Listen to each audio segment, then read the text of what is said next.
कैलासवासी नानासाहेब गोखले स्मारक या ऐतिहासिक वास्तूमध्ये आलो आहे, ज्याला नेहरू मैदानची शाळा किंवा लाल डब्बा म्हणून ओळखल्या जाते.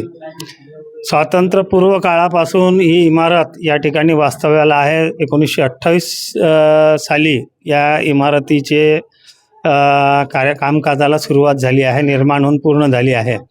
सगळ्यात महत्त्वाचा विषय देशगौरव नेताजी सुभाषचंद्र बोस यांच्या शुभ हस्ते या शाळेची सुरुवात झालेली आहे.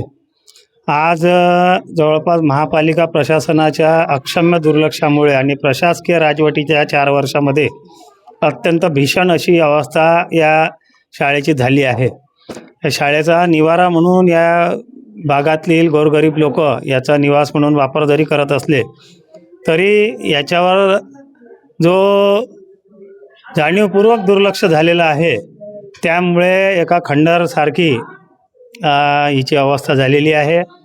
आणि या समवेतच या पटांगणातून जाणाऱ्या येणाऱ्या लोकांनासुद्धा अत्यंत त्रास सहन करावा लागत आहे. अशा तक्रारी प्राप्त झाल्यानंतर आज मी सन्माननीय अनिलभाऊ अग्रवाल, सन्माननीय विशालभाऊ कुलकर्णी या सगळ्या लोकांनी या ठिकाणी व्हिजिट दिली आणि प्रशासनाला आयुक्तांशी चर्चासुद्धा केलेली आहे.